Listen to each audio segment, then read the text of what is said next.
Big John, I'm back again. Welcome back to my kitchen here in Anchorage, Alaska. Today is definitely not going my way. I'm kind of frustrated. I'm waiting on work. Work to start. I'm back to work. I have a truck and it's just sitting there. It's not doing anything. There's also a lot of other people in town that are having the same issue. They're just, I think people are broke. What do you guys think?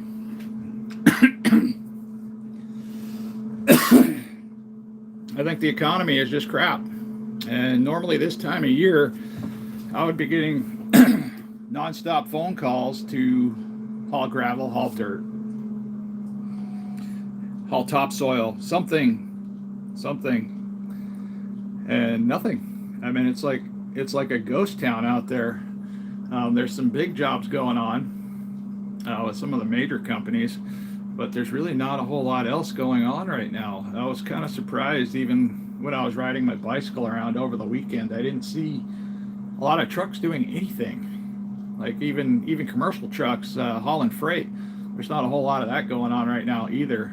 So, yeah, so I'm sitting here in my kitchen. I'm making some more eggs in the air fryer. We're gonna try a different time on those eggs. Looks like I got about 8 minutes left on that timer. I did put a brown egg in there because I wanted to see if that one would actually work out well. So I set up my air fryer a little bit differently this time. I set it up for 260 degrees for 18 minutes. And I put the majority of white eggs in there. And I put one lonely brown egg in there just to see, because I've had a problem with the brown eggs. I'm not sure why they're such a pain in the butt. But it is what it is. And I'm just really annoyed with the work situation that's going on here in Alaska, because Alaska is a very expensive place to live when you got two broken down vehicles sitting out in the driveway that need attention. I have put some applications in a couple other places right now for more full-time work. One of them was too far away because I don't have a vehicle to get me back and forth, so I got to ride my bicycle to work.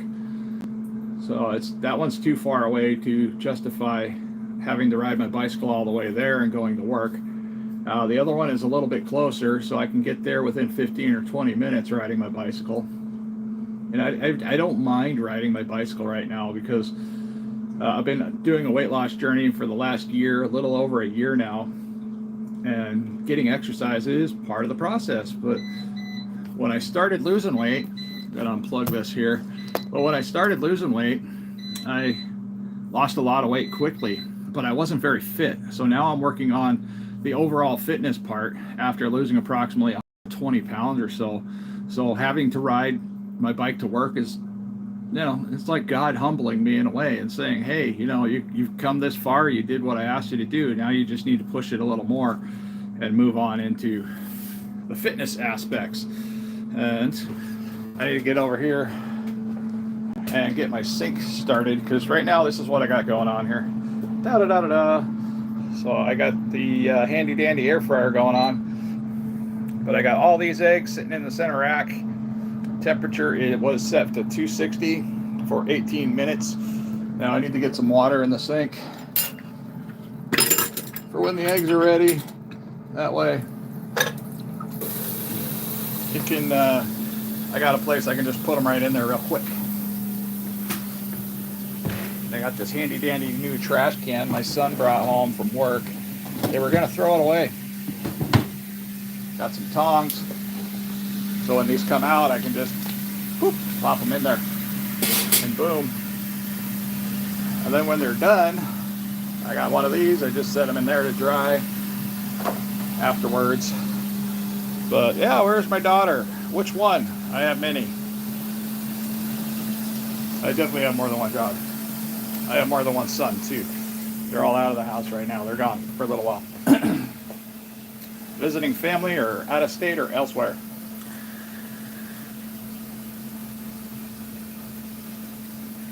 So I'm really hoping one of these other companies possibly calls me back. One of them that has year-round type work. I can actually get back to work and do stuff, because this is not fun. We're not broke. We got paychecks coming in. But if I'm not working steady, it's really hard to get back on top of things, get our finances back to where everything needs to be. Let's see here. All right, that's full enough. If I got any ice, I'm gonna. Now I have ice cube trays, but quite often people get into them and then they don't fill them up again. So I don't usually have a lot of ice. But maybe. Okay, not bad. Well, I got some. I think my son does this. So I don't know who else gets in here and gets ice out of the trays. So we're just gonna get this dumped in the sink so it'll cool off good. And I'll fill the ice cube trays back up. Okay. Put those away.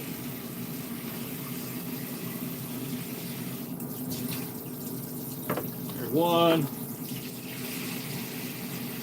I don't know why it's such an inconvenience for people to like fill up ice cube trays. I've been doing it all my life. It's not hard. I don't tend to have a hard time doing it.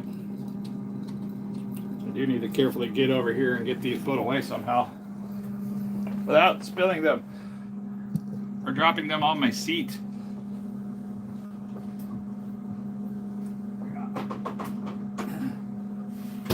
So I was trying to get to Costco today and see if they have any more of my hamburger meat because they were out. And it's pretty typical this time of year with all the barbecuing going on and the people coming into town and grilling here. A lot of people out camping right now. They go to Costco Business Center, pretty much hit up all the stores for red meat. And at times we run out. And it's been a couple weeks in a row where I've gone in there and it's been hit and miss. I might find hamburger meat, but it's in the wrong fat content. But I will buy some if it's like 70-30. I don't like the 70-30 because it's a little too much fat for me. I like the 80-20. That's what I eat on the carnivore diet, and that's what really, really works well. And I crave it. I never thought I would just crave just like regular hamburger patties when I get home from work, but I'm to that to that point now where I do. I crave just hamburger patties. Time to time I will crave stuff like bacon and other stuff, but yeah. The cat's over here doing cat stuff. What are you doing? You got problems with your ears? Why are you scratching so hard? What do you got going on there? Your ear bugging you? I don't know. Now I've checked my cat's ears for ear mites. I can't see any. I mean, usually you can see that yuck in their ears when they get ear mites, and I've treated them for ear mites several times now, and I don't know what's going on. So my cat's constantly scratching the back of her ear to the point where it's bleeding, and sometimes she gets damage on her ear from when she's fighting with the other cats in the house.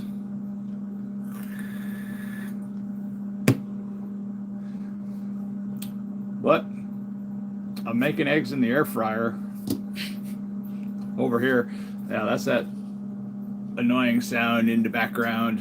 So that'll be done soon, and then we'll have I'll let them cool off for about 5 or 6 minutes, and then I'll try I want to see if the brown egg's going to work any better at 18 minutes compared to what I tried in the past, which was I think it was either 15 or 16 minutes. Ooh, sounds like it's time.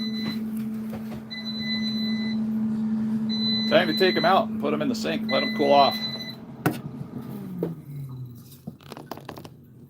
See what I got here. There we go. It's all over. Oh, I got 2 brown eggs in there. I thought I only had 1.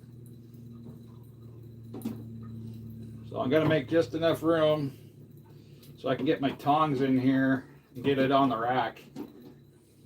This is the easiest way to take these out, is just get your tongs in there, and I dropped one. That's okay. That's my snack one. I can just dump them in there. And I got another one right there. And somebody forgot to clean out the air fryer. Right, dump that out. Get most of the crummies off.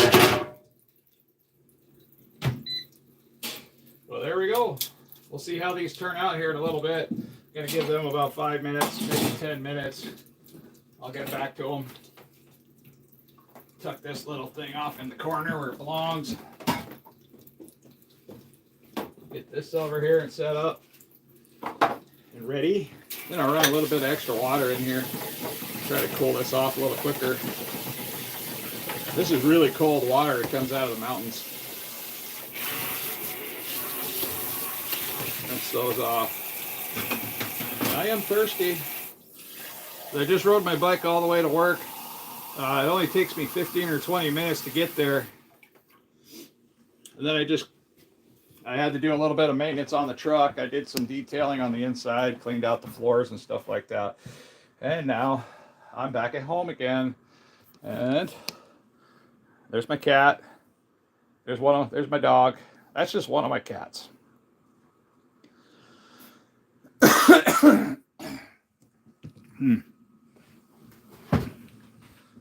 But since Costco was out of meat the other day, I had to buy those frozen patties, and they're not that great. I made some on the grill last night for the wife and my son, and they are underwhelming compared to when you buy the actual hamburger itself in a big tube. And it's just so much better that way. I mean, frozen patties are nice for convenience, or if you're going out and having a barbecue for like 100 people, it just makes sense to buy frozen patties at that time. But it just makes it so much better when you go out and buy a big chunk of meat, hamburger patty of a good, decent quality, and you just make your own patties. You put them in Ziploc bags or however you want to store them, toss those in the freezer so those are ready to go. Something I did want to purchase here soon. I'm probably going to have to wait for a little while, but I wanted to find a good hamburger press. I'm not sure where I can find a good hamburger press, because I've been doing a lot of research about hamburger presses, and some of them are garbage. I mean, they'll press a hamburger, but then your hamburger gets stuck inside the mold. So they make these ones that have a little spring release on them, and you can just put a little piece of parchment paper in between it, and then put it in there and press it out, and then it comes out pretty easy because it's kind of spring loaded. That would be ideal, because I eat a lot of hamburgers, but I would also like the convenience of being able to portion, the size of the hamburger in comparison with the press. Because right now I've been making some of my hamburger patties almost a half pound hamburger patties.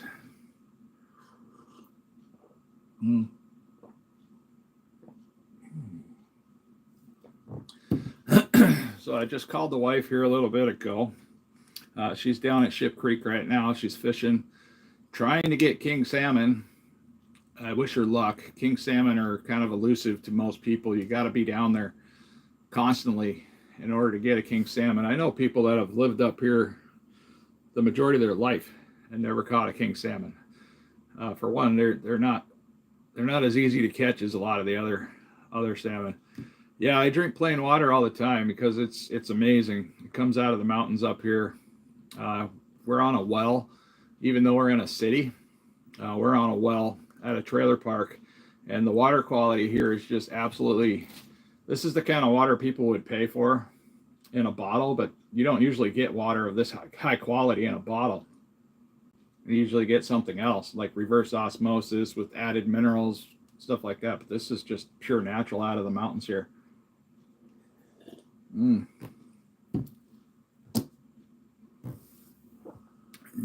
That's interesting. Okay. Let's do that for you. Have a good day, Jim Shark. That was amazing. Okay. Dash a bit of ACV. Eating half-pound burgers. Yeah, I do. I like using apple cider vinegar. I like making electrolytes with apple cider vinegar as well. So I'll do Redmond's Real Salt. Not this one, but something similar. Just regular salt, not the garlic one. I'll put a few dashes of that in my water. I'll add some no salt for potassium for leg cramping and stuff like that. A little bit of lemon juice for flavor. That also has some magnesium in it. Helps you poop. And some other good stuff in lemon juice. And then I'll put a little splash of apple cider vinegar in there. And that apple cider vinegar does some amazing stuff. I mean, there's so many benefits from apple cider vinegar. wish I could taste it. Oh, you wish you could taste the apple cider vinegar in the hamburger? Now, I have heard of people talking about putting apple cider vinegar in their meat, and it does something, helps them absorb. I'm not sure I can't remember if it made them absorb certain nutrients or what, but there was a difference.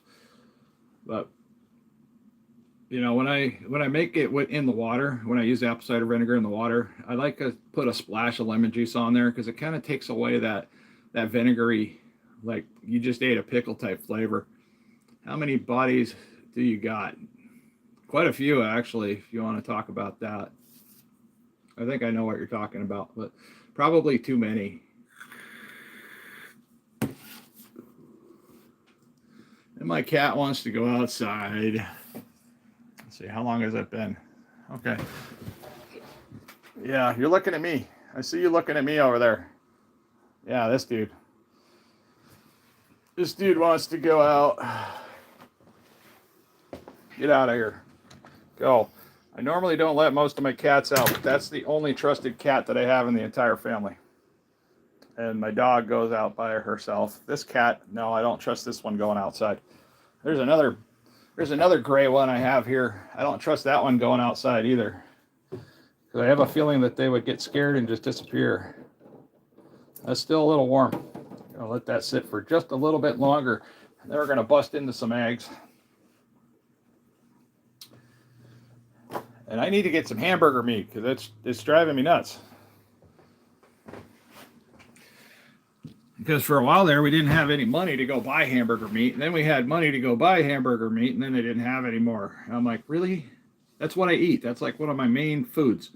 One of my main foods I eat every single day. I'll often have one meal a day of 3 hamburger patties with a little bit of cheese and some sauce. That's it. Boom. And that's great. It keeps me at the same weight. I don't gain weight. I can eat a lot of those. I can eat a lot of hamburger patties and I don't gain any weight. That's perfect. That's perfect. I mean, there's a lot of people out there that are like, they always ask me questions on how I have had such great success with my weight loss, how I've maintained my weight loss. And then I tell them, just how simple it is. And they look at me like I'm an alien. They don't understand.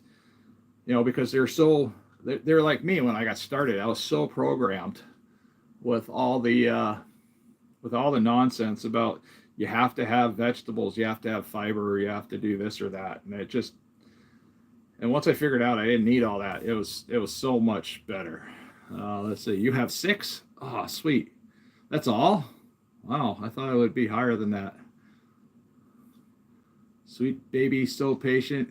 Let's see.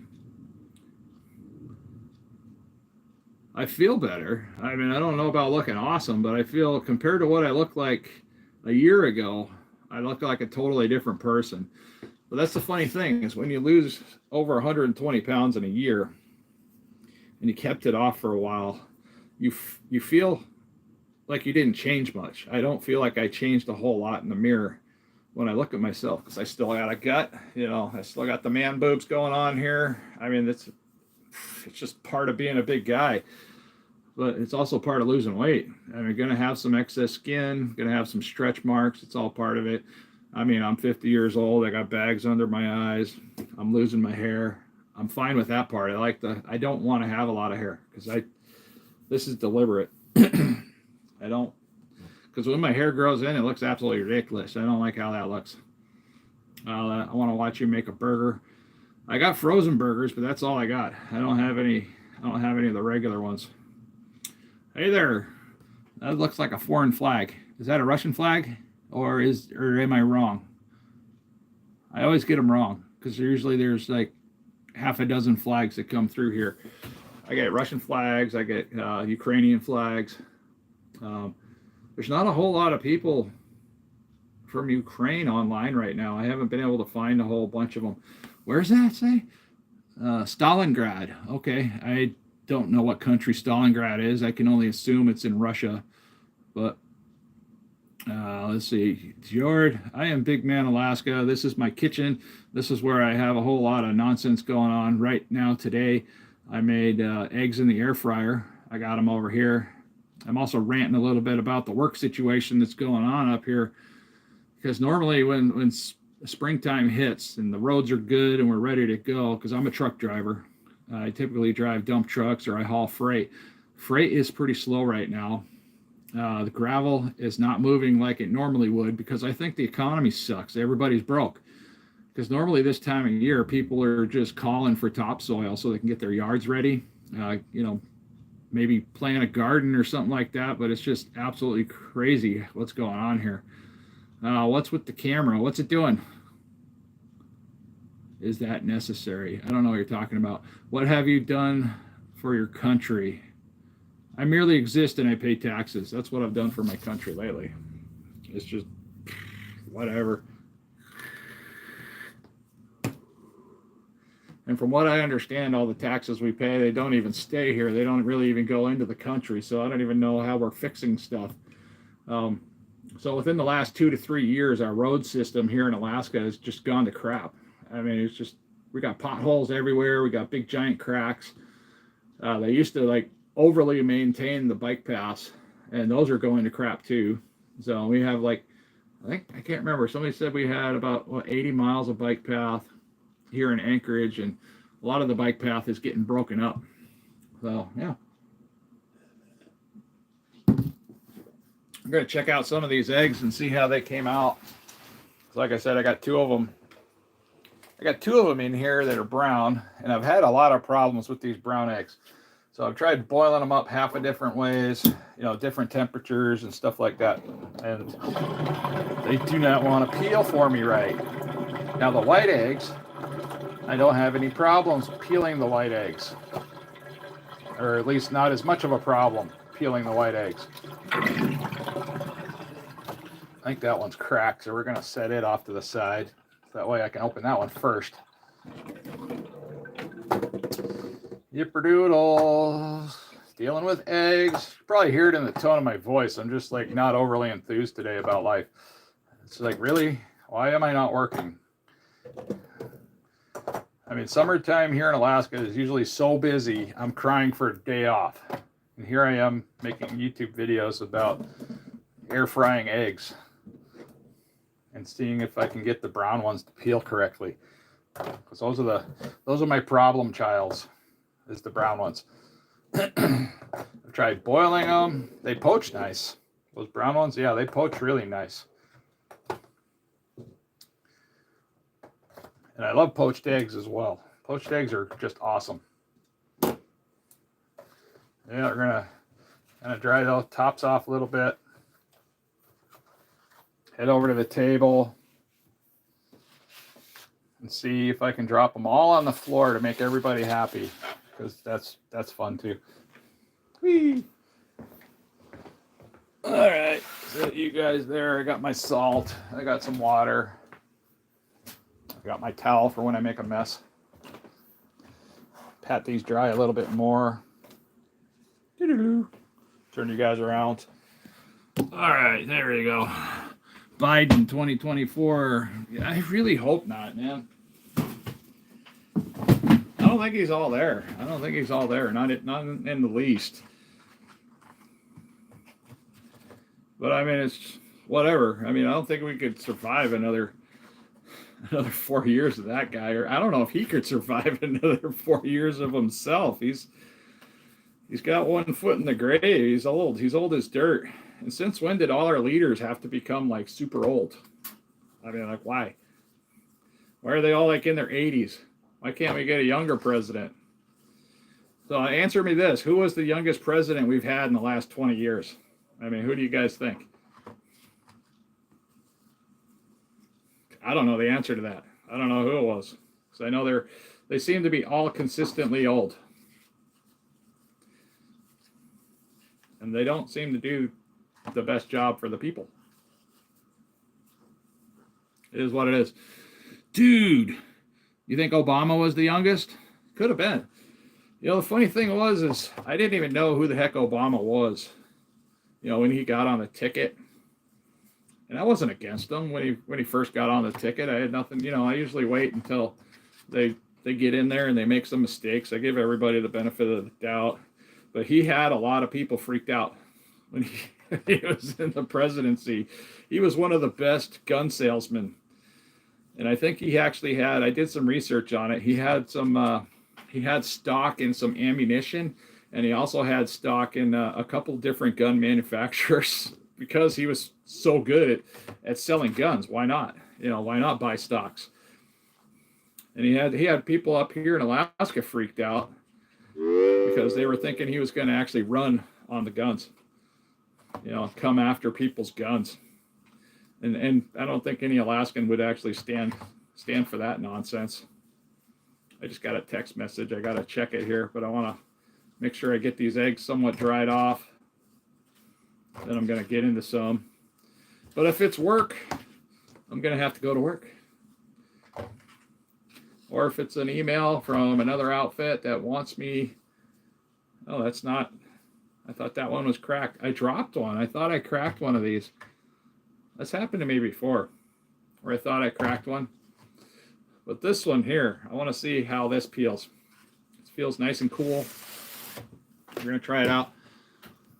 Did you read my comment? Probably not, because they come in pretty fast, man. Let's see, Kate. Let's see. Yo, how are you, brother? Long time no see. I'm doing pretty good, Kate.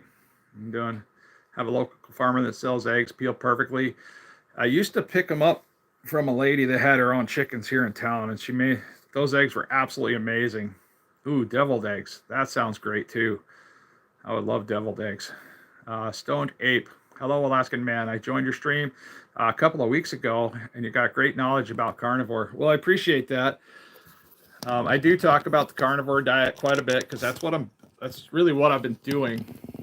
I don't try to like run around the internet being like, yeah, I'm all for the carnivore diet, and I try to sell it to people. I don't try to sell any diet to anybody. I want people to be healthy no matter what they're doing, because I think anybody can lose weight and stay and stay healthy regardless of what types of foods they eat. It's just harder when you eat certain foods. It's just what I've found out. Because all right, we're cracking into this brown egg. We're gonna see how it peels. So far, it feels pretty good. I don't know. I've always had problems with these. And so far, so good. I'm having a little hard time getting through the membrane. That's always the hardest part with these. I think I got it. Oh, it's probably going to still be a weird looking egg when I get it all completely done. Yeah, it's already starting to look weird. And it's starting to peel. Okay. So this was 18 minutes in the air fryer at 260. I'm still not happy with the results of how these brown eggs, yeah, it's just a mess. This is not happy at all with this. And I let them sit in a water bath for a period of time. Yeah, this is trash. It's just such a waste. I mean, I don't know why.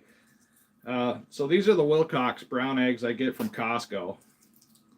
Other people say they don't have this problem, and it's just me, apparently.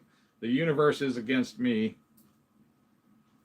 because I like making pickled eggs, and I had a lot of these, and I did a lot of these at one time, and they did not turn out right. I'm still going to eat it, but it's just ugly. I mean, won't make a good pickled egg. And that's a double yolker, and that was a really, really soft yolk. So I think the brown eggs are going to have to cook in there longer. Now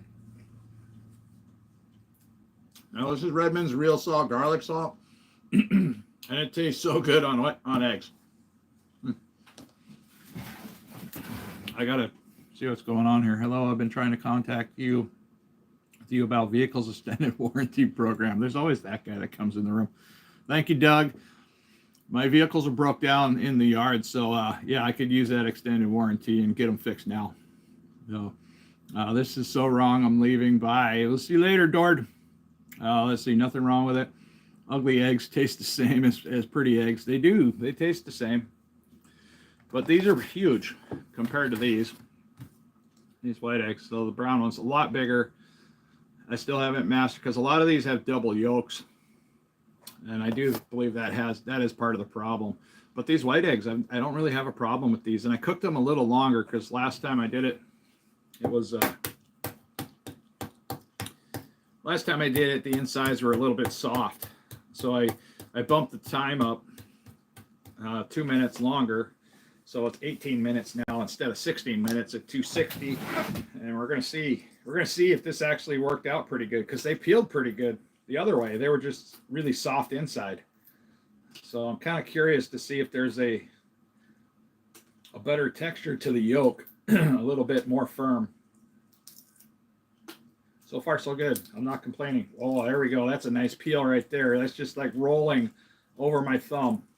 That's what I like to see. But I've said this a bunch of times. The white eggs that I get from Costco seem to peel. Like, wow, look at that. Just pop. Come right off. Okay. Nice. Can't believe it. This is so wrong. I'm leaving. Okay. It cracks me up. I guess they want to, watch a full-grown man dressed in makeup talk or something like that, because that's probably the next person down below me if you keep scrolling. All right. There we go. Okay, that's a good one. So 18 minutes at 260 for the white eggs. Gives you a really nice inside yolk there. That's awesome. And 18 minutes for the brown eggs. And these are bigger. These are really big. They're like super jumbo eggs. It's not enough time for these. But, it's worth a shot. I can't wait to get some hamburger meat. So I came home and I was assuming that the wife was going to be home, but she was out fishing. And I don't blame her, because our girls are gone. They're visiting a family out in Wasilla.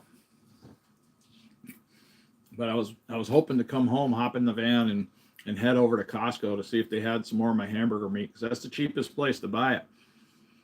For about $30 I can get 10 pounds, and that's a great deal here in Alaska.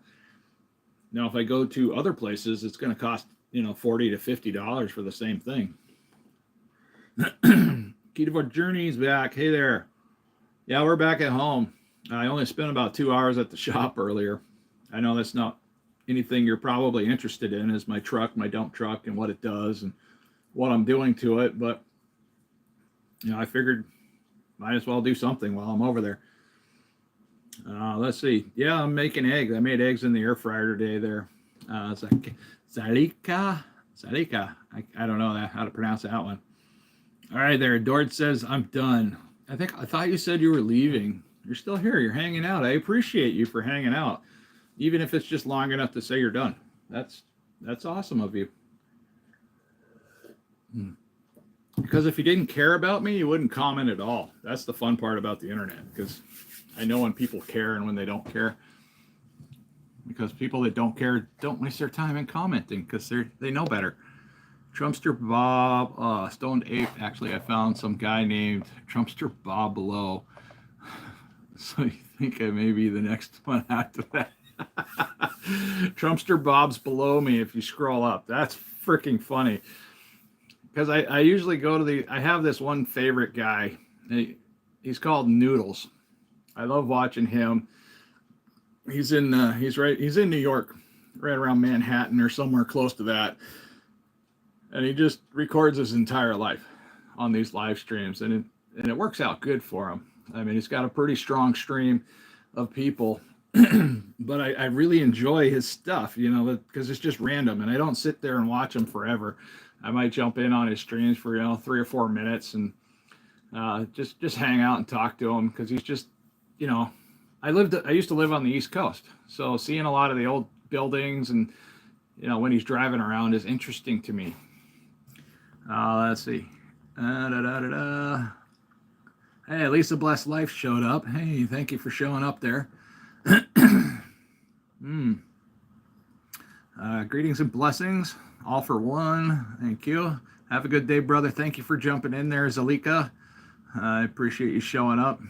How can you be so indifferent? I don't even know what that means. I'm a truck driver. I don't understand vocabulary like most people, so you got to really dumb it down. KetoVore Journey. We're gonna change that to that. But yeah, primarily I talk a lot about the carnivore type diet. Uh, I mean, I've done the carnivore diet in so many different ways. That's the fun part about a weight loss journey is if you're morbidly obese, you can experiment and it becomes fun. It's fun to figure out, okay, that worked or this didn't work. Um, and then you find out feelings and emotions have a lot to do with how we eat. Dort, I thought you left. Dort ain't gonna leave. Dort's just doing his thing, hanging out. You know, when I see people that make comments like that, I assume like an 11-year-old, you know, that just accidentally got their mom's phone and scrolling through YouTube and just randomly found me. But it's okay. You know, Dort's a person too. They can watch. They can say whatever they want within reason. Let's see. Nothing raw though, right? I don't eat raw meat. No. If I were, it would be like salmon or maybe some ahi tuna. Ahi tuna is really, really good. And we have a couple places here that make some really good ahi tuna. I think that's how you pronounce it. I don't know. So we're going to try this other brown egg. This is the last one. See if this one peels. And I'm just giving up on these brown eggs when it comes to trying to hard boil them. Now, I wanted to make pickled eggs, and my wife did a yard sale. She took all the jars we had in the house, and she put them in the yard sale. She said I could grab one, but I was like, well, we'll have more jars in time. Not a big deal. But I usually have a jar of pickled eggs, you know, sitting on standby for those snacks when I get home. Yeah, this one's not peeling either. I think a lot of it has to do with they have double yolks. So the yolk is like sitting right underneath, and it's really thin layer. So I don't know. I'm pretty sure this is a double yolker as well. It's kind of liquidy. I don't know why. It's like liquidy underneath the shell. Wow, this is not working out well at all. I'm not going to waste any more brown eggs on this. I'm going to save the brown eggs and use those for frying up scrambled eggs and stuff like that. They work really great for that. Yeah, chances are I'll probably poach some. Poached eggs are so good. I don't know why more people don't do it. This is a disaster. This is like an absolute monstrosity just trying to peel this thing. It's impossible to peel. Not working. Wow. It's almost not even worth the effort of continuing. But I'm struggling through it. There we go. Yeah, we're down to the bottom. Yeah, that membrane is really, really tough. It's got a really, see, it's like gelatinous. It's got a lot of wiggle to it. Not a pretty egg. We're still going to eat it, though. Hey, come on. I want some of you. Yeah, that yolk isn't completely cooked. I mean, it's cooked, but it's not, like, solid. Which can be nice, too. Especially if you're having a poached egg. This is closer to a poached egg.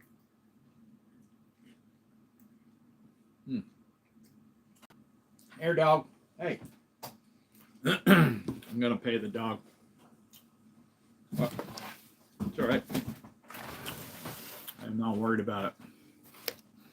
I do need to plug in my phone because I did a live stream earlier when I was at my truck and I was kind of worried about the battery dying. So let me check my messages, see who texted me. Oh, that was an email. That was from Uncle Nick. Sent me an email from Sleep HQ. Now, Nick, he's an amazing guy. I don't know if anybody you guys know it or have sleep apnea, but Nick is he's a sleep doctor from Australia. I think he's in Melbourne, possibly, but I'm not sure.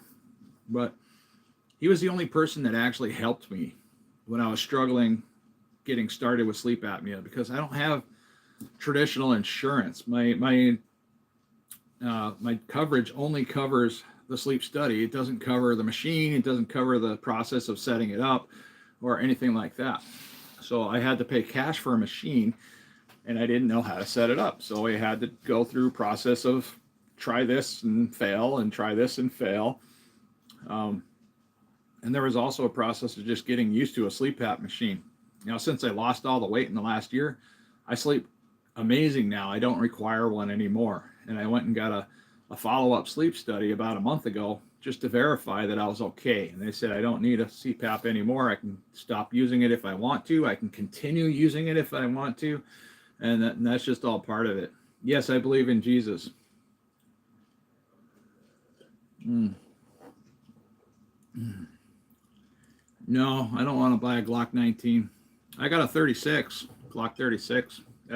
I love that thing. It's a little tiny thing. It's 45 ACP. It's pretty decent for bear defense. It's better than carrying nothing in the woods, and it's just lightweight, and you can tuck it away. Nobody ever know. My wife didn't even know that I carried a gun often. I mean, until one day when she just happened to see me, put it away. She's like, I didn't even know you had a gun. I said, I've had a gun like almost every single day we've been together. Depends on where we go, of course, because some places you're not allowed to carry. And then unfortunately, sometimes I forget it's there because it's so easily concealed. Let's see. Are you an ally to the community? I don't even know what that means, Dord. Dord, you're talking about some weird stuff there, bro. I don't even know if you're a bro. You might be a gal. I have no idea. You're hiding behind your computer screen. Get out here and do some live streams. We can have a talk. We can have a community stream. We can talk about what's bothering you. Because either way, it's okay.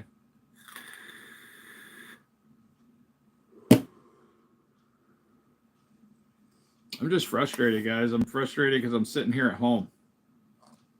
There's all these big jobs going on. It's just I'm not involved in them this year.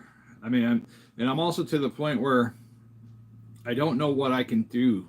I don't know what I can do safely. Every day I'm finding out new things about myself, because I was 400 something pounds a year ago. Everything would injure me. Just looking in the mirror wrong would injure me. Sometimes I'd hurt myself sleeping. I'd screw my neck up because my head was so fat and swollen. And now everything's different. And I'm finding out that I can go for bike rides. I can go for walks and hikes, stuff I couldn't do, for several years up until now. So I'm afraid to push myself too hard. I'm also afraid not to push myself hard enough. I don't even know if that makes sense, but it's just, because I've had people tell me like, hey, don't lift so much weight. I'm so used to lifting heavy weights. 55 pounds on one arm is a pretty decent average weight for me to lift. Before I got fat, I was lifting about 120 pounds on each arm, and I had a special weight, just 120 pound weight. About 80 pounds felt good. So my average, weightlifting type weight was about 80 pounds, and I'd have that on each arm, and then I quickly grew out of that, and I started getting into the heavier weights after that. But when you get into 100 pound single weight, that's a lot of weight, and then if you drop it, that's doing some damage to your floor. But let's not call him gay. We don't know if he's gay, and it doesn't really matter if he is. I am queer enough. Okay, well, there you go. Let's see. I'm fat phobic. That's funny. I haven't heard that one before. The only thing that matters is what you look like. That's it. It doesn't even matter what you look like, James. I don't care what I look like. I mean, I look like a complete goofball compared to some people, I think. I just stopped worrying about it. Once you get to 50 years old, you don't care what you look like anymore. I get online all the time. I do these live streams. My hair, look at my hair. It's a mess. I mean, I should really brush it more often. But that's why I don't have any, is because I don't like brushing my hair. I don't like shaving either. That's why I got some facial fuzz there. Let's see. White Rock. Yeah, we got a strange comment section going on today. We got all kinds of weird stuff going on in here. Gender fluid. I already said that. No, the world really doesn't care what I look like as long as I perform and I do my job correctly. They really don't care. Nobody cares what I look like. Ignore these people. You look great. I feel fine. Thank you, Mom Life. I appreciate that. I mean, I know I look better than I did a year ago. I mean, I was so swollen everywhere. My face was swollen, my neck was swollen. I mean, I almost didn't I almost didn't have a chin. I mean, I can actually see a little definition here now. And it's all coming off in a healthy way. I'm 50 years old. I'm not even going to try to pronounce that name because that's a tough one for me. I don't know about that, James. That's scary. I got a really awesome wife. I love her to death. She's been a great partner. I mean, she's been one of the best people I have been with in my entire life, and I've been with some pretty decent people in my life, and I'm pretty satisfied with the life I have.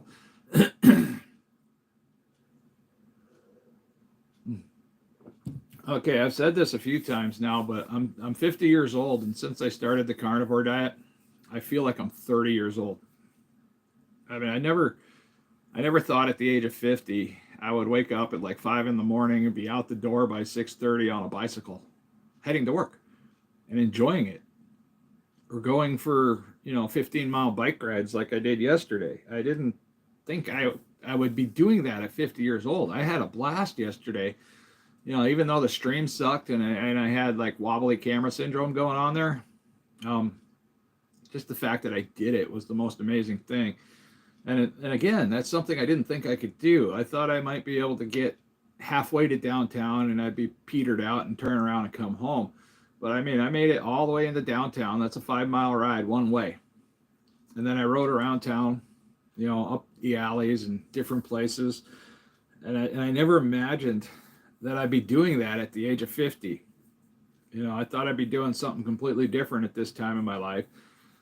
And I was so unhealthy a year ago that I thought I wasn't even going to be around for my 50th birthday because, it was a heart attack waiting to happen.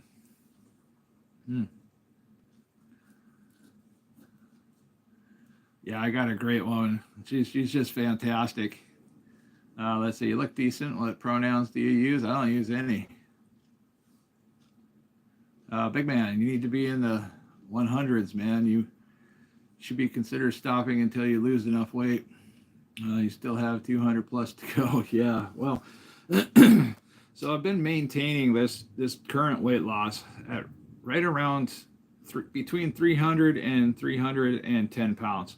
So on average in the last month, I'm right around 308 pounds by Saturday every week. Sometimes it goes up, sometimes it goes down a little bit. I don't focus on weighing myself every single day because it's just not important. What's important is that I am healthy. So I got my health figured out. Even though I'm still considered morbidly obese, I'm working on the fitness now. And now when you start working on your fitness, it's going to throw everything off a little bit. As far as weight loss goes, you're going to actually stall, you're going to plateau. I also found out a lot of other people that do weight loss journeys plateau in springtime the most, and then they start losing again come summer. And I think that's a pretty normal thing that I'm going through. So I'm not focused on the numbers as much. Now seeing a 7 to 12 pound weight loss in a week, yeah, that would be great. I'd celebrate that all day long. But I have to be realistic because I'm to the point now where I can start working on fitness, and when you work on fitness, you start building muscle, and muscle weighs a little bit more than fat. And again, I try to be realistic. And then water weight, 1 gallon of water weighs about 8 pounds. So you start retaining water, you can easily gain 8-9 pounds of water weight, quickly if you eat the wrong foods. So I try to stick to the same foods, which is mainly meats and fat. James, he's married. You can have a joke. You hide behind a camera and try to pick on other people's lives. Yeah, I don't worry about this stuff too much. It's just internet. You get out here on the internet, and it's just how it goes. But James is just being funny. I do believe I know this James, and I think we've talked in emails and stuff like that. And he's a nice guy. He's just goofing around. It's not a big deal. That is the reality of the world. Just be honest and stop the lying. I don't even know what that even means, James. But okay. It's not lying, though. If you never would have guessed he's 50. I looked like I was 50 a year ago. I thought I looked older than 50. It was pretty bad. I was in a sad way. I mean, I was just laying there in bed praying to God to take me. I didn't want to live any longer. I was in constant pain. People don't, I hear people talk about this like fibromyalgia and stuff like that, and they're always in pain. They're always having, issues. But when you're morbidly obese, like severely morbidly obese, like 400 and something pounds or more, there's a daily pain threshold that you experience every single day. When you're laying down, it hurts. When you sit down, it hurts. When you walk, it's painful. So eat less, move more at that weight is just nonsense. I don't promote anybody that's over 400 pounds to like move a whole lot more. Move some, move whatever your weight is. I mean, if you have to get up and do basic things, like go to the bathroom, take a shower, maybe do the dishes. But my movement didn't start increasing naturally until I lost that first 100 pounds. And then there was still a lot of adjustments my body was going through because there were random pains that were just, sometimes they were there and sometimes they would go away. Like my back pain, my knee pain, and foot pain, it all just went away naturally, with the carnivore diet. It wasn't because I was out exercising. I didn't start exercising until maybe 2 to 3 weeks ago. And my exercise really isn't that big a deal, in the grand scheme of things, because I'm not going out for like mile-long walks every day. I'm not riding my bicycle just all the time like I should be. But now that I'm light enough, I can do these things and I can have fun doing it. And if you're having fun and you're getting fit, it's not the same. It's mentally up here, it's not the same to a person. Because if I was miserable riding my bicycle to work, I wouldn't have the same benefits. I just got another message. I got another email from who? Oh, Amazon. Thanks a lot, Amazon. Get out of here. Amazon sends me emails all the time, and I don't order anything on Amazon anymore. I am Amazon affiliated, so I do have some affiliate links and stuff like that, but I don't even focus on that. I know some of the stuff, I have made some money there, but it was like $10. I don't focus on any of the money aspects of YouTube. I just got tired of it. I'm like, you know what? I don't care. I'm just out here to hang out with people. If I can share my experience, whatever it is, truck driving related, Alaskan related, carnivore diet, losing weight, fasting experience, if that could help somebody, that's what I'm here for. I would much rather go to bed at night knowing that, hey, I talked a little bit about this or that. Somebody might have learned something about themselves through something I talked about, or, they might have learned something about Alaska if through one of our conversations. This is what these streams are for. They're like question and answer type streams, and I can respond to you immediately if you comment down here. Let's see. Cade, the GOAT of YouTube returns. Cade, are you the GOAT of YouTube? Because I don't know what that means. I think they have goat at Costco. I think it's maybe it's lamb. I don't know. It's big, giant. I mean, it's like the whole animal, carcass and all. I'd kind of like to try it someday, but that's a money thing, and it looked kind of expensive too. A lot of water coming out of these eggs, and they were done in the air fryer. Oh yeah, they did sit in the sink for a little while. But yeah, let's see, what do we got here? Ooh, come on, there we go.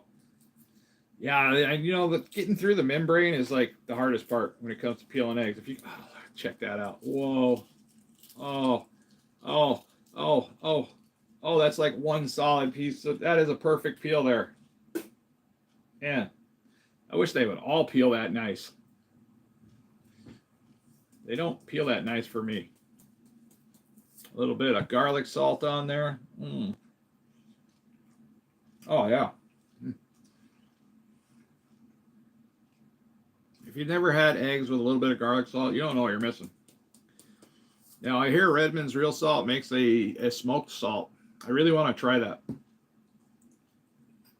because I hear it's super yummy.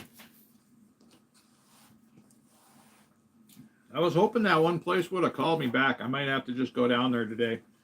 The wife's due home here in a little bit. and we need to get to Costco to see if we can get some hamburger meat, because that's what I eat. That's mainly what I eat on the carnivore diet. I eat a lot of eggs, These will be gone before the end of the week. My son's doing a little bit of what I'm doing too, and that's my son from Missouri. He's my firstborn. He decided to move up here to Alaska and join me, and I really don't know him well, but he's fitting in with the family well. That's awesome. I'm proud of him, because the first time he came up here, I don't think he was very happy with me or the family situation, but I can relate. Because I was the adopted child. I was the only child in my mom's family that was adopted out. And she adopted me out because she was young. It was in the 70s, and times were different up here, and I understand that. But I can relate to what my son was going through, because there's some jealousy when you come up and see your family for the first time, or your father that you haven't seen in over 20 years of your life. And the last time he saw me, he was like 5 years old, and he was screaming that he didn't want me to leave. And that was tough. That was tough for years on me.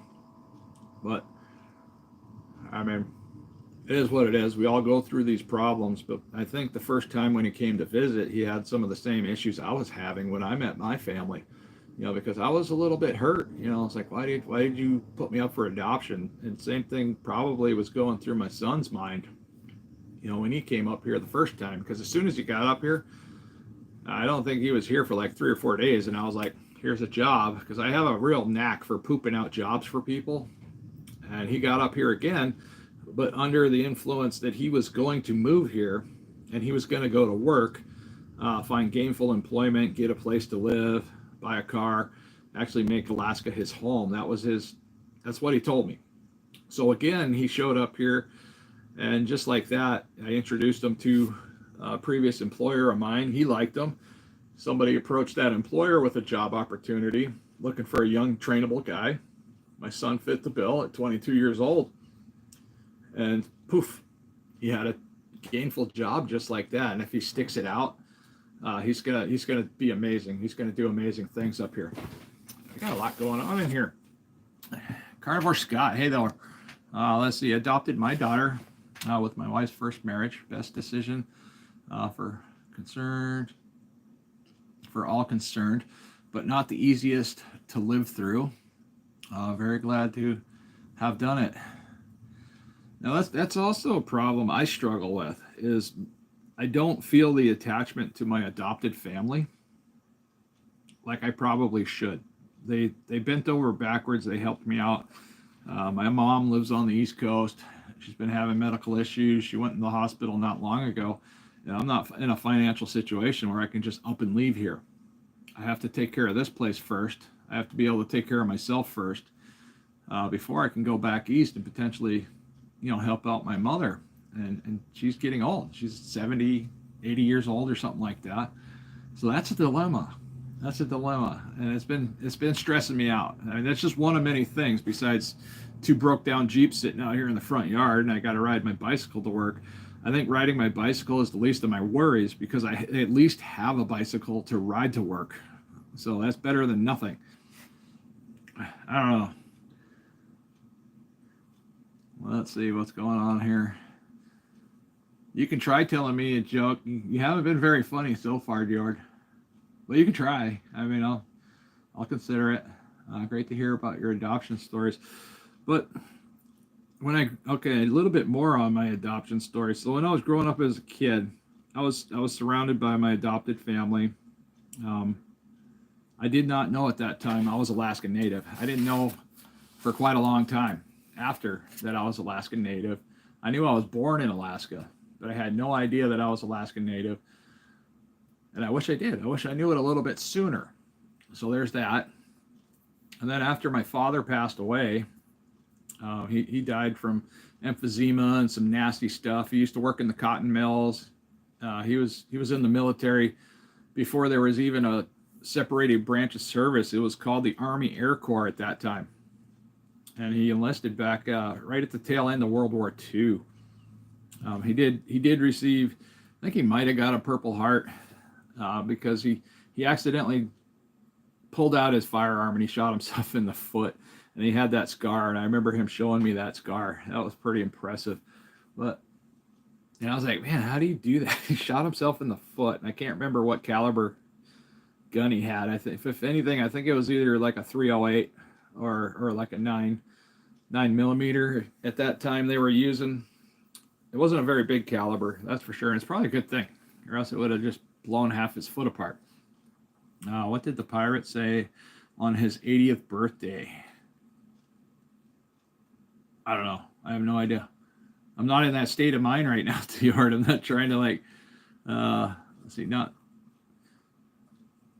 okay, not a, or was it a 38 special? Was that what they were using back then? It was a smaller caliber type round. Might not have been a 9mm, but it was a pretty small caliber. Oh, my dog's getting up. My wife might be home soon. And if my wife comes home soon, I need to get this stuff packed away and head out the door, because I want to get to Costco. I need to find some steady work. I really like the guy that I'm working with right now, but if we can't do steady, then I'm going to have to go find steady, because I need at least 40 hours a week. And it's summertime. I should be getting 60 hours a week, 50, 60 hours a week at minimum.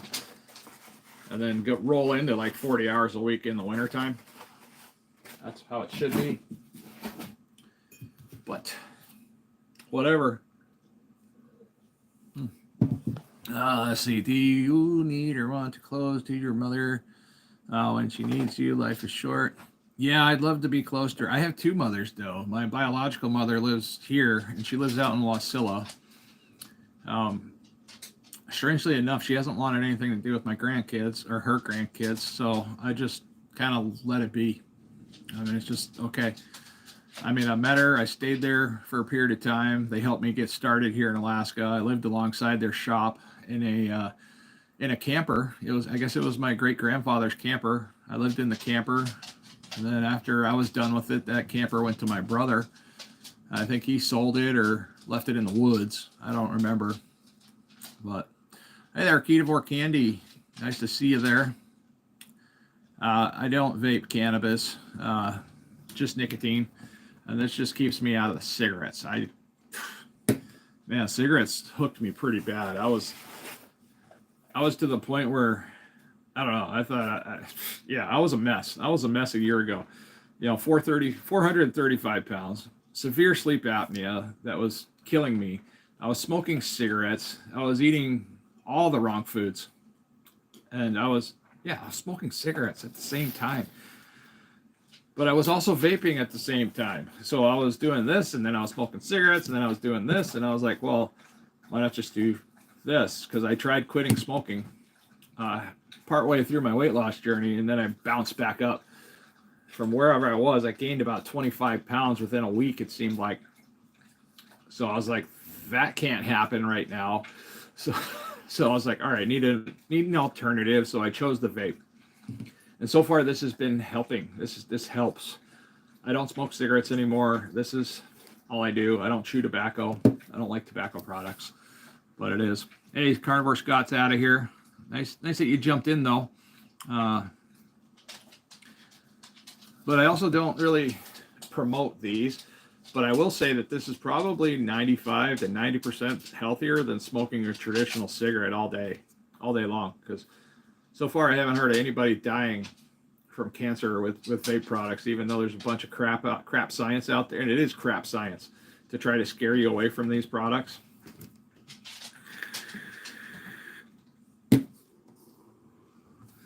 Oh, I missed something.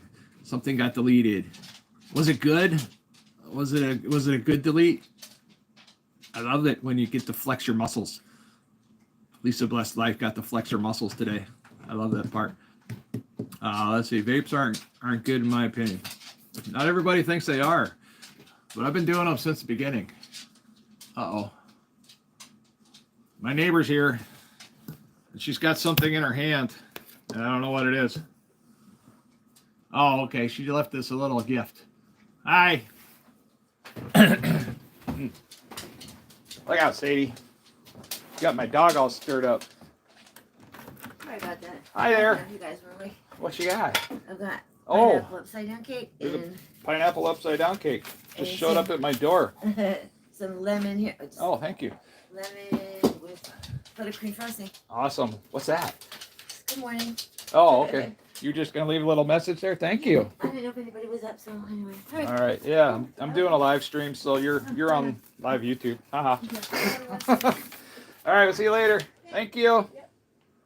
Well, that was nice. So let me show you what we got here from the neighbor. Random. It's nothing that I can eat, but my family will eat this. So she made a upside down cake, and let's see, what is that? That says lemon cake with buttercream frosting. And we have a nice little letter here. It says, good morning. Tells me where she's from. She's my neighbor, of course. Thank you for being nice neighbors. You are appreciated. Hope you like the types of cakes. Enjoy. Aw. What? What? That's so sweet. My goodness. My wife's going to get tickled when she sees that. I thought my wife was here because my dog gets up. Like when my wife pulls in the driveway, my dog will just jump up. I got to put these eggs away. That's so nice. And we do stuff randomly once in a while for each other. You know, if we get too much of something maybe in the house, or we get too many, like a couple of years ago, I think we had too many fish, and we gave them some salmon out of our freezer. You know, because they don't go fishing. They don't get out to the river banks, or I don't know if they're even physically capable of doing that. But that's something we like to do just as good neighbors here, because we have a native family that lives on the backside of us. If we get an overabundance of fish, yeah, we're gonna donate a couple fillets over there for them too.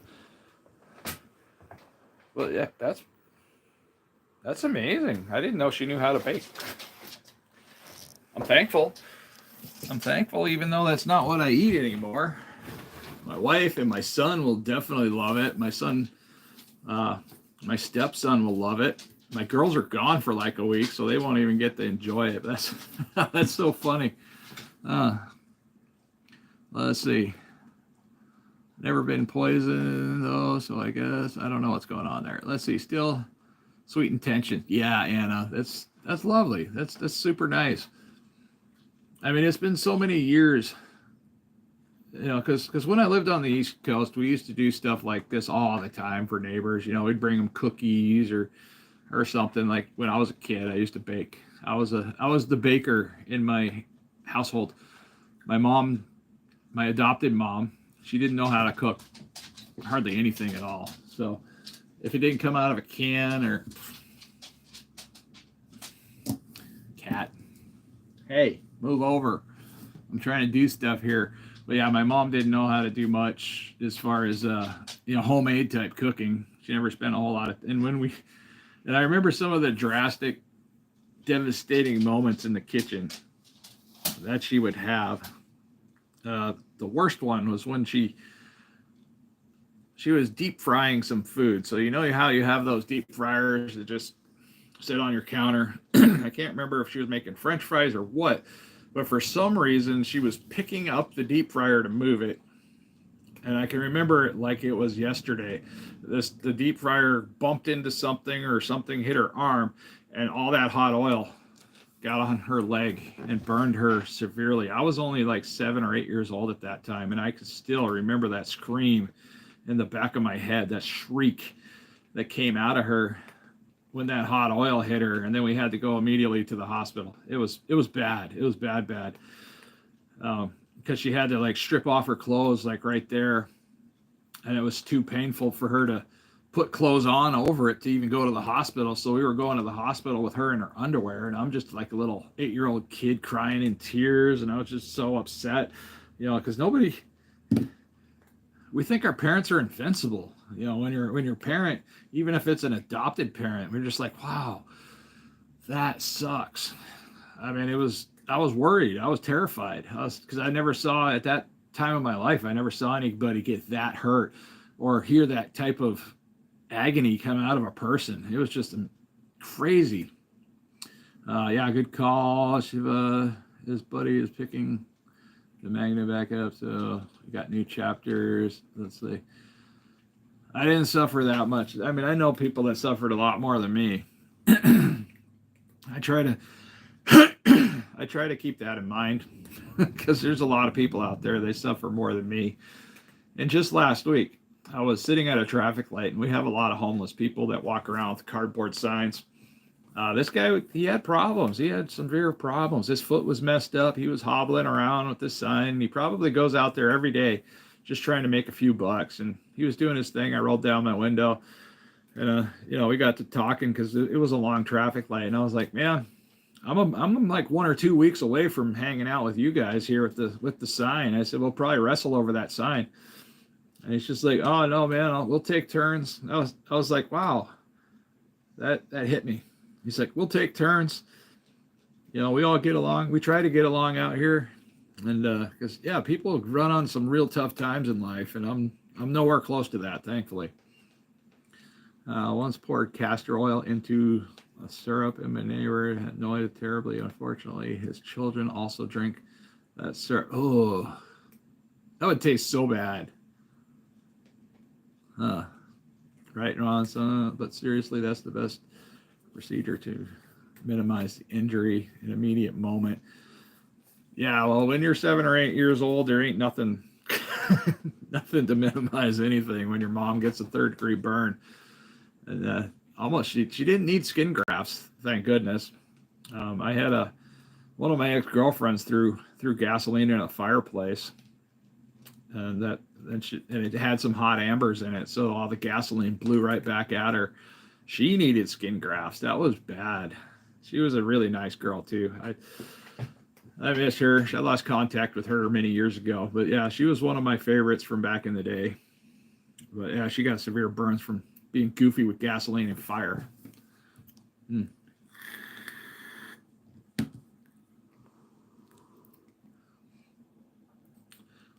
Well, thank you there, Anna. Good luck to you as well. Let's check my messages again, see if anybody... No, just emails, as far as I can see. I haven't got any messages or phone calls.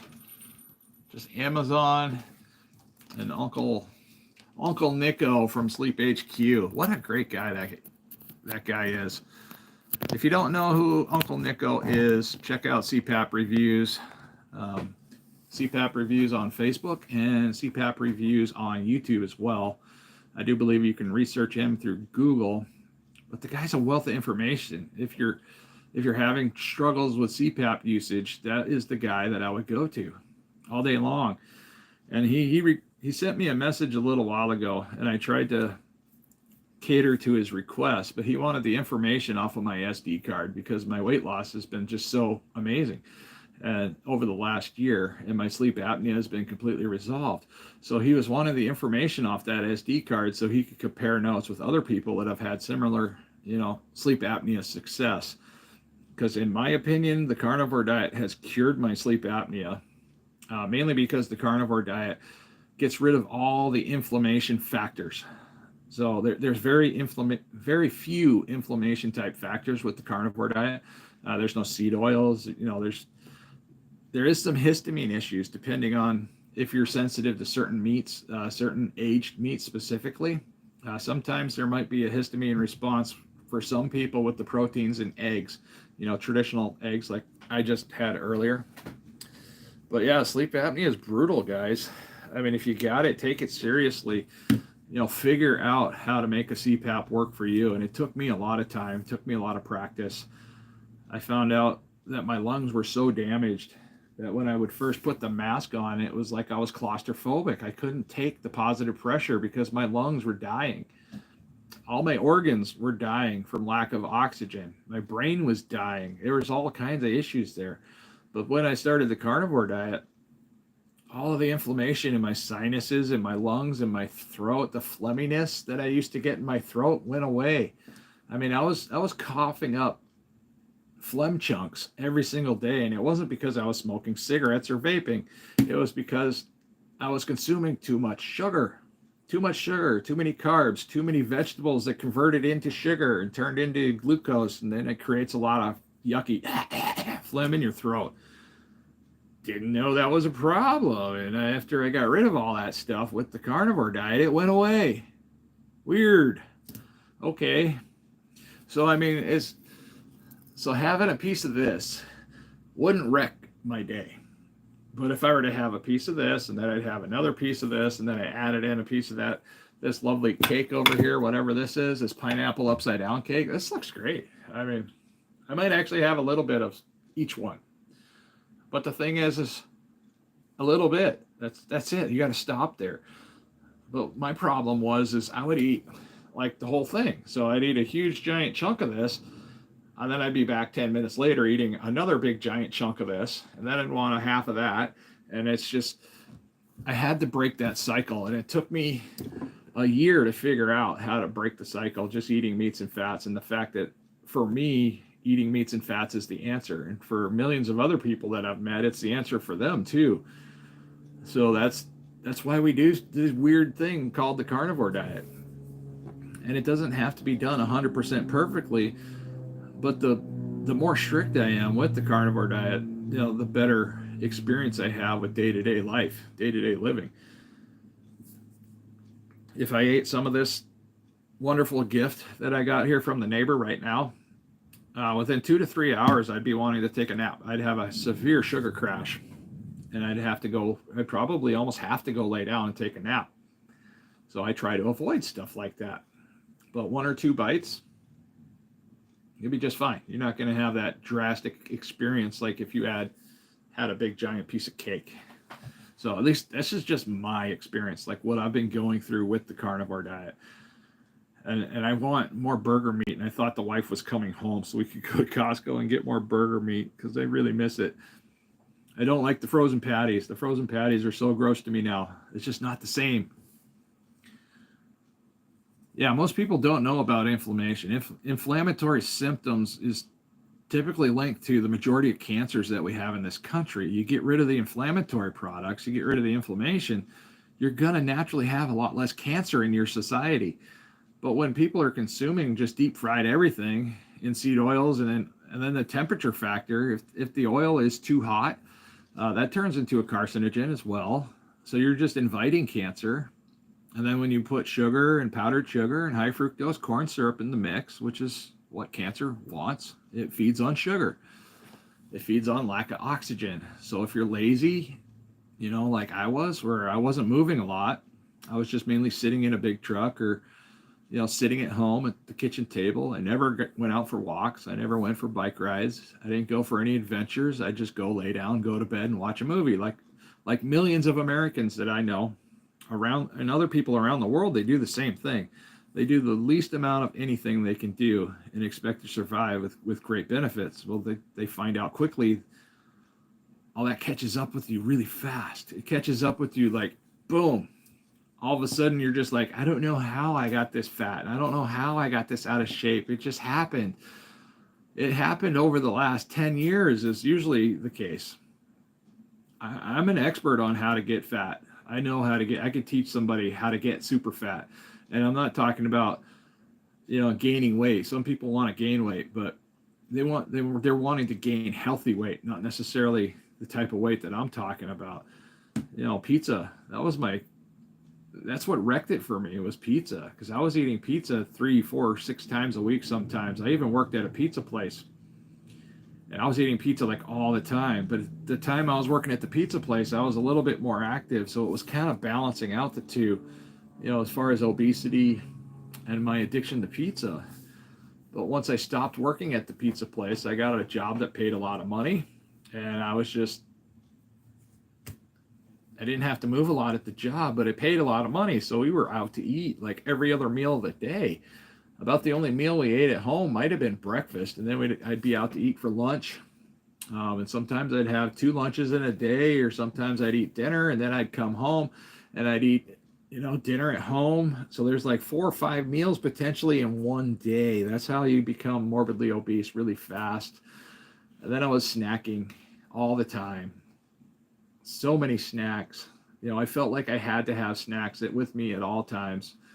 And that was a mistake.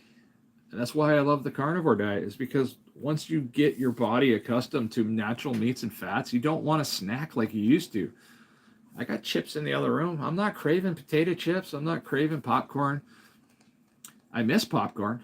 there's a lot of us out there, we miss popcorn. But the popcorn, that the way it comes now in the microwave bags, it's got vegetable seed oils in there, plus it's corn. I don't think corn's like the ultimate enemy, but I believe like a lot of the seed oils, like the soybean and stuff like that, the vegetable oils, I had a problem with those. And I think a lot of that created a lot of water retention and inflammation, because once I got rid of all of those things, I felt better. My digestion started to work better. I mean, it's great. Do you ever have buffalo meat? I have had buffalo meat, but not as a regular basis.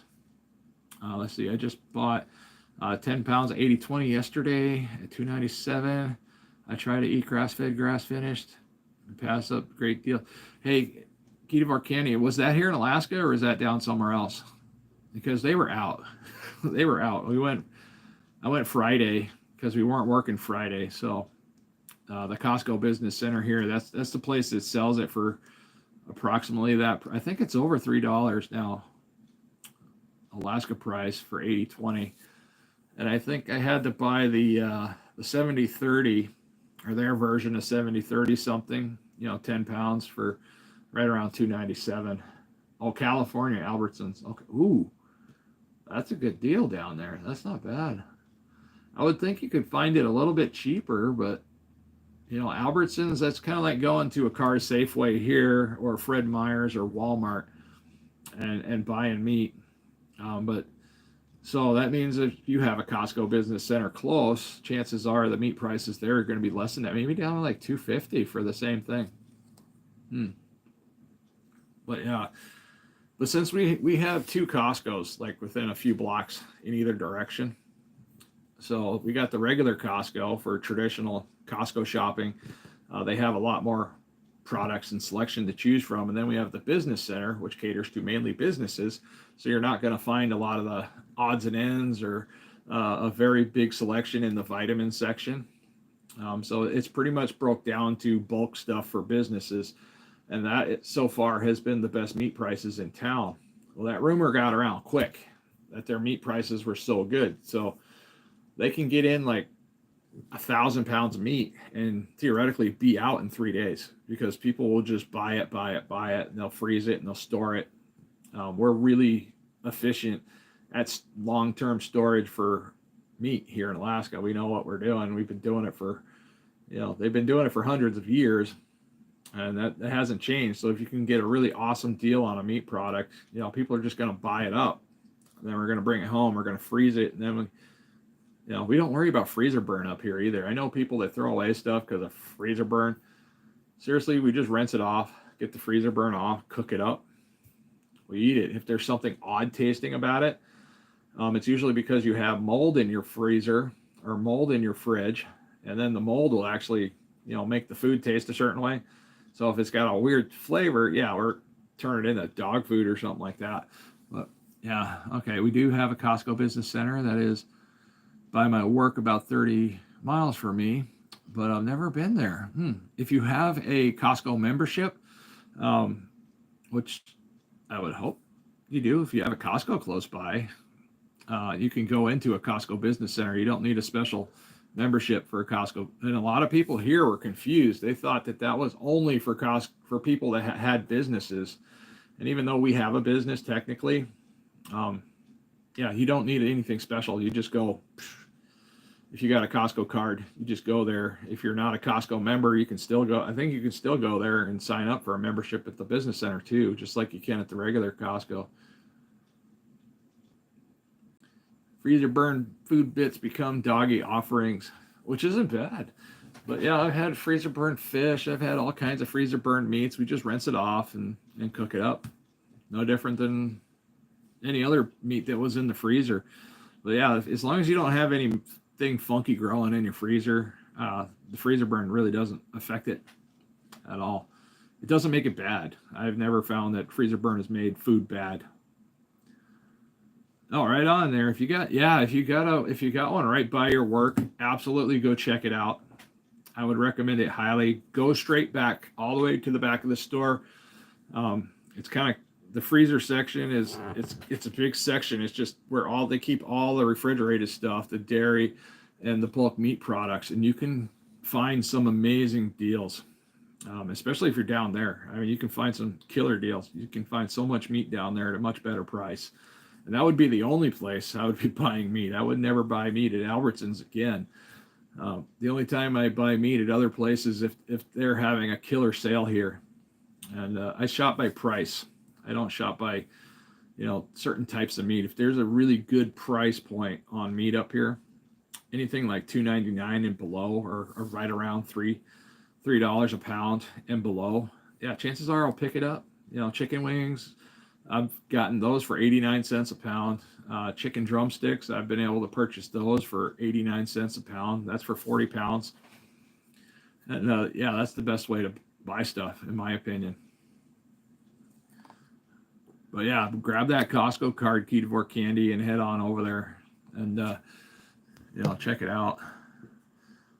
You would definitely be surprised at what's in that store. Now they also have these big giant sheets for cooking in your oven at home, inexpensive. There's all kinds of stuff in a Costco business center that they don't have at the traditional Costco. So it's definitely worth the trip. And if it's right next to your work, even more so. I mean, just you're right there. That's kind of like us here. It's like if my wife came home in 2 seconds, we'd be over at the business center. It's not like we're traveling 40, 30 miles. Let's see, home canned beef is delicious, and you can get broth besides. Yeah, I've been wanting to make something out of hamburger meat in the crock pot, but I keep forgetting to buy beef broth. I do have a bunch of leftover bones and from steaks and chicken that we've had, and they're just kind of sitting in the freezer in a bag. And I was going to make some broth out of that, but I wanted some like beef broth to put in a crock pot, put some hamburger in there, let it cook down, maybe add some onions and something in there, because onions don't do anything to me. I don't have a problem with onions, thankfully. Tomatoes unfortunately change my mood, so I can only do so much, tomato. Peppers, green peppers, I don't seem to have a problem with those. And I've done these experiments now for the last year, where I will just take everything out, either by fasting, doing like a water fast, extended water fast, or by doing a fast of like only eating eggs for an entire week.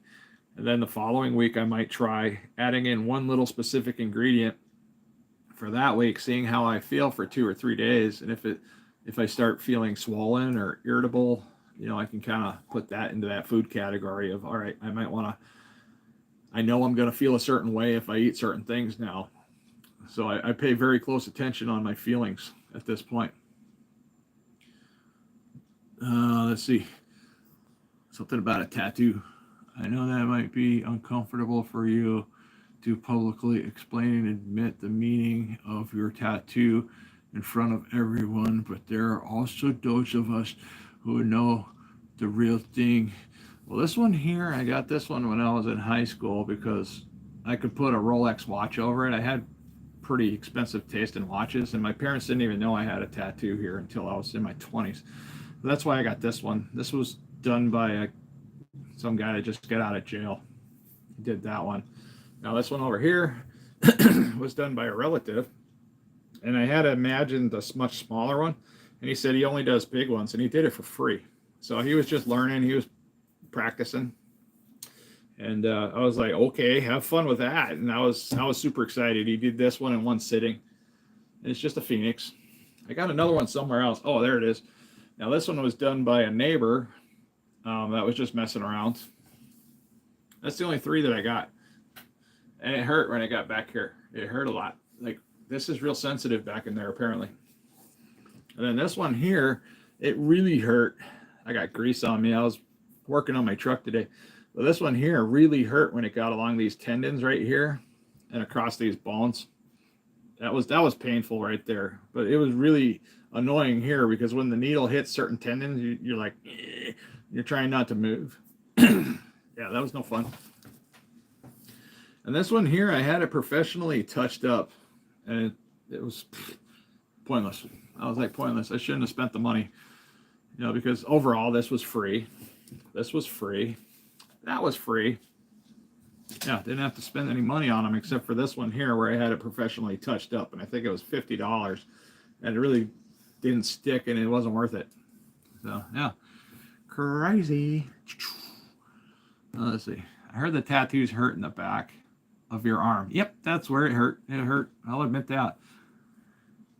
Some people love that feeling of just the needle just grinding in there, and when he did this one, since it's all on a lot of the meat right here, it wasn't bad, but it was but there was so much area that he could move to if something hurt. Like if he was working on this here and this got really annoying and it hurt, I could just have him move over to a different spot and start filling in over there. And then when that got irritated, we'd just move around. That's kind of how that one came to be. There's a couple light spots right in here, but whatever. I don't care. I didn't spend any money on it, and it looks pretty good. If you put coconut oil on there, it really pops out.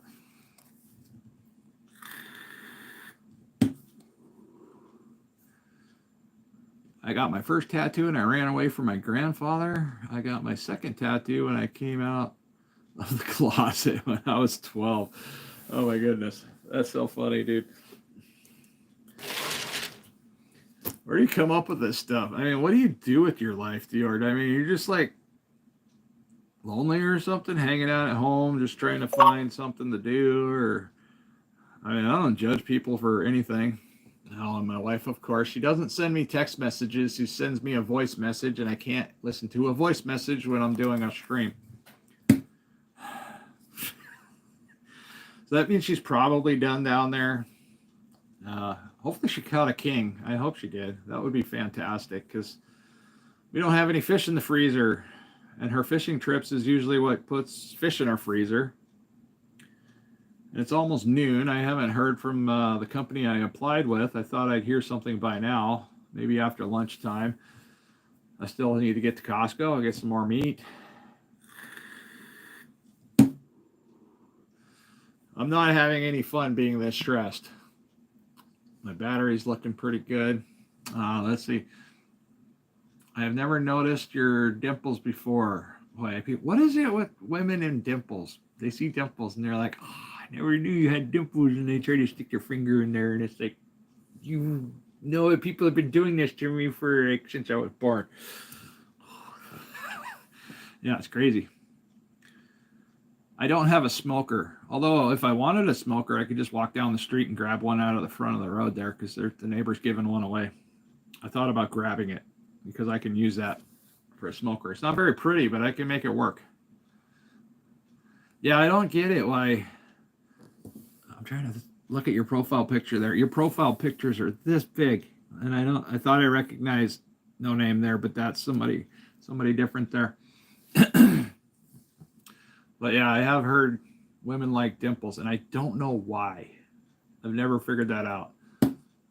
Now, guys like the butt dimples on women, you know, when they got the butt dimples right above on their backside, you know, where women would put their tramp stamp if they were to put one there.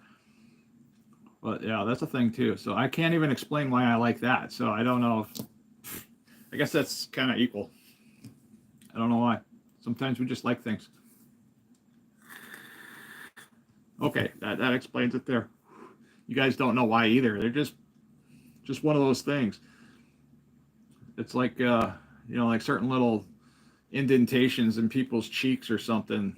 I mean, some people are attracted to that. You know, that whole, you know, that. I used to like that when I was younger.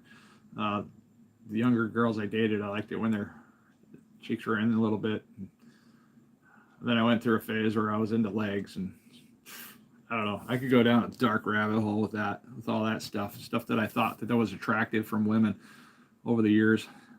Never once was I attracted to a woman because of her feet. You know, I know some guys that were attracted to a lot of women because of people's feet. Never. It's like, okay, they usually have shoes on, but all right, I get it. My profile picture is my initials in space because I am cosmic being. Oh, sweet.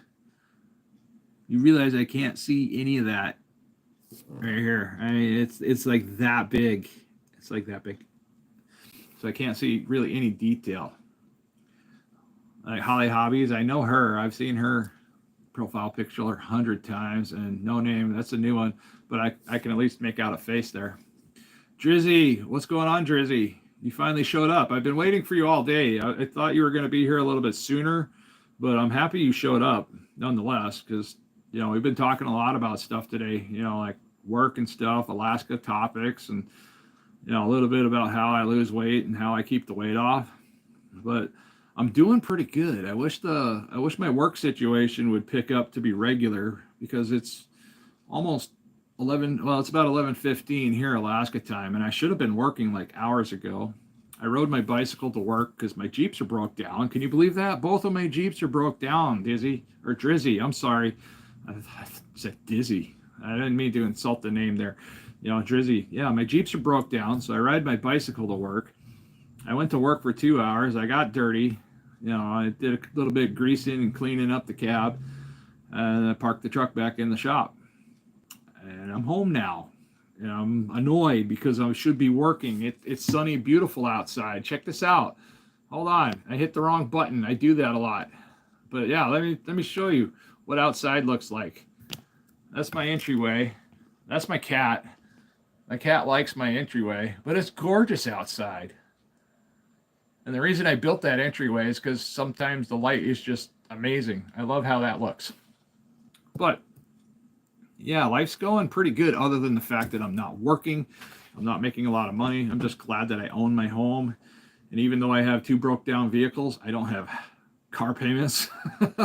That's great. I don't have car payments on my broke down vehicle. You know how annoying that would be? I don't know how annoying that would be to have car payments in a broke down vehicle, because I don't make car payments. I buy them cash. Yeah, that would suck. Wow. Could you imagine being a single mom, taking care of your children, struggling to pay the rent, and then having a broke down vehicle that you're making $500 a month car payments on? You'd be upside down like that fast. You'd be done. You'd be like, what do I do? Just quit your job and sign up for unemployment and go down and get food stamps? Is that the solution? I don't know. That's scary. That's a scary thought. I never really looked at it that way. Yeah. But yeah. Damn, it's 3 p.m. there. Well, that's great. 3 p.m. there. That could be a lot of places at 3 p.m. Let me see. So 3 p.m. ahead of here. I'm guessing what? East Coast? East Coast somewhere.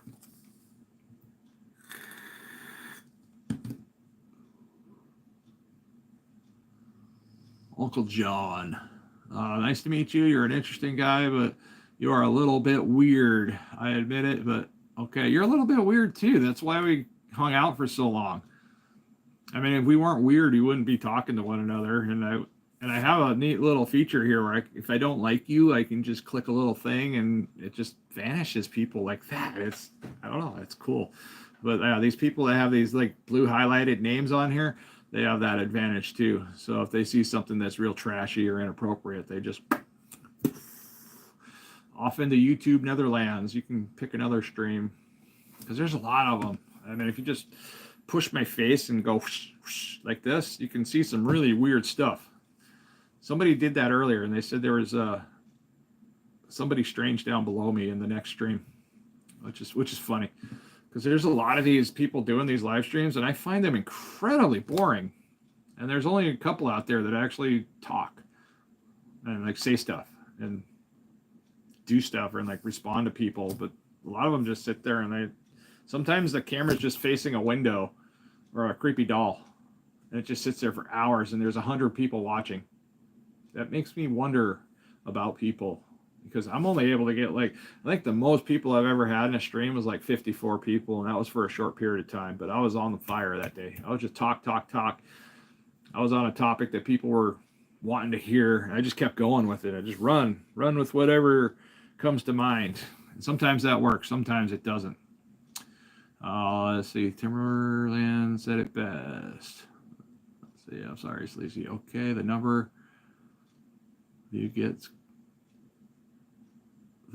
of you gets scares me. Young girls. I missed something here. Oh, Florida. Right on. Yeah, East Coast. Okay, that makes sense. My mom lives on the East Coast, so she's about 3 hours or 4 hours. I think she's 4 hours ahead of me. Let's see. It looks like dad's side of family. Okay, we're all caught up on the comments there. My wife said she was going to be home a little after 10:16. She's not here. I'm wondering if she fell in the water. Because the tide peaked. I think the tide peaked around 10:16 for fishing. So either that or maybe she found a good spot to, hunker in and hopefully catch a fish. I'm not sure. And yes, his kids were just collateral damage. I didn't think they would eat maple syrup. Why would you do that, man? That's just so wrong. You don't put castor oil in people's syrup. That's all you're doing is giving them the runs.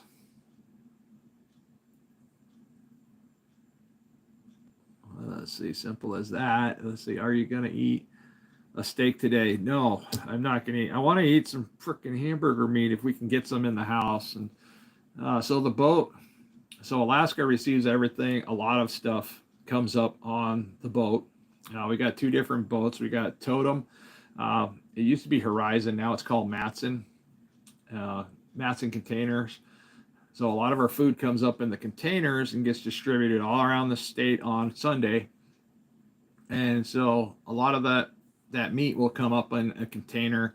Sometimes it might come up on the highway, but stuff coming up the highway tends to take a little bit longer than the boat at times. So yeah, so there should be some meat in the store today if I'm lucky. I'll just have to find out when the wife gets home when we get over there. Yeah, these are actually, they're not. So we do have barges as well. And a barge is basically just a big giant tub with containers that sit on it.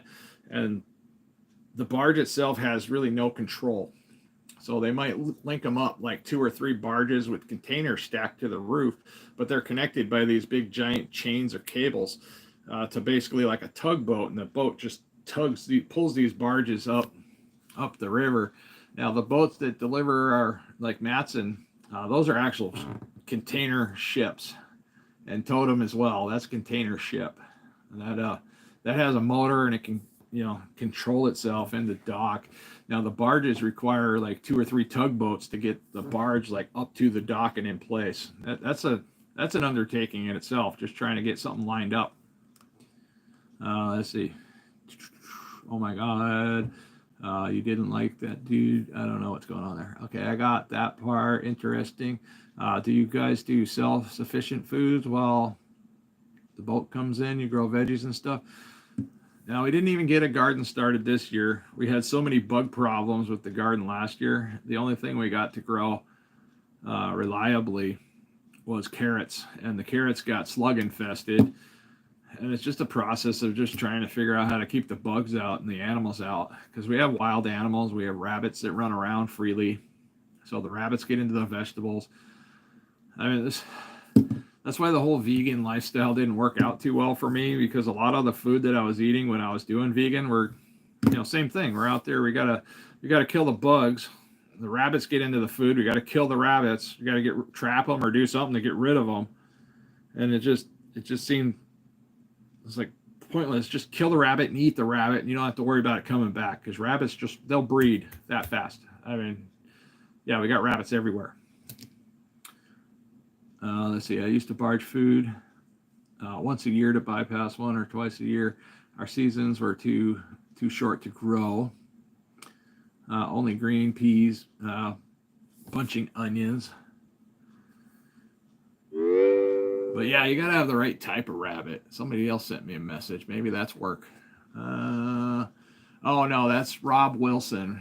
Rob Wilson is from YouTube. He sent me a message. He says, you have reached 275,000 views on your channel. So that's one of those nice little reminders that we're being active. I like those little reminders. They help me out once in a while. They make me feel like a lot less of a loser at times, because we go through those moments. Every content creator goes through those moments where we're like, man, we suck. Or we make a video and it's like nobody watches it, and we're like, what? That took me like a week to put together and nobody watched it, and it hurts our brain. But the funny thing is that I've had videos that were absolute didn't do anything. Videos, they just didn't do anything. Like got 200 views, and then within a year, that video might be one of my best performing videos. So don't, if you're making content, never give up on yourself. Never give up on yourself. And just because your video doesn't perform doesn't mean it's not worthy of being published. So don't delete videos either, because there was a thing there not long ago that even YouTube brought to light, that there was this guy, this old guy, he was just making random videos. Nobody watched him. He had like 14 subscribers for like 4 years. He just kept making videos. I think the guy passed away.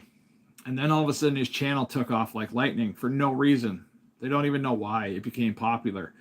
And then his channel has just gained all these subscribers, and he's not even alive to enjoy it. Could you imagine? That would be my luck. After I'm dead and gone, my channel will become popular and people will actually watch my stuff. I mean, I don't expect anybody to watch anything that I produce. I just produce stuff, hopefully to help people. And if I get 10 views on a video, and one of those people, if it helped one of those people out of 10, that's all I care about. That's perfect. I mean, I would rather produce a video that got low views and help that one person I was hoping to help in this world. And that's all I need, because some people just need a little pick-me-up, especially when it comes to weight loss and all this crap. It's just, we're so stuck on stupid, and I was stuck on stupid for so many years, thinking that I had to do this or do that to lose weight, and it was all wrong. It was all the stuff that everybody taught me about weight loss was freaking wrong, and I did it without them, and I struggled to figure out that it didn't have to be that hard. I struggled for months, and then I realized it really is that simple to lose weight. There wasn't anything that I did that was magical to lose weight. I did fasting. That's the easiest weight loss in the world. Did fasting, but learning how to do it correctly and how to set your brain up to make everything work well. Because if you don't have a good thought process, fasting can just be starving, and that's not good for you. Let's see. Do you feel like a loser? Sometimes, Stuart. Sometimes I do, and it's not that big of a deal. But that's just because I feel like I can do better. When it comes to making videos, because I've been known to produce some videos really early on, even in my YouTube career. And unfortunately, I did the loser thing, and I deleted those videos because I was trying to change my channel up a little bit. And I thought those videos were interfering with the channel's growth. Well, I learned the hard way that I was wrong. I should have left those videos up because, right out of, I think it was like my 5th video that I ever created was like hit 25,000 views like that fast. Within the first 24 to 34 hours, it hit 25,000 views. That is amazing. That's amazing for some experienced YouTubers that don't have a huge following.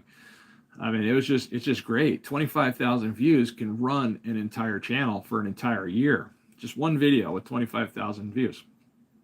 You don't have to do a whole lot after that. You have to be consistent. You still have to upload, but you're not striving for every video to be 25,000 views is my point. So you get one video that hits 25,000 views, and the remainder of your videos might be 300, 500 to 1,000 views. You actually get paid on every 1,000 views that you get. So that's a problem, especially when you get a lot of lower performing videos. But if you're not focused on the money, and I'm not too focused on the money anymore, so I don't worry about that.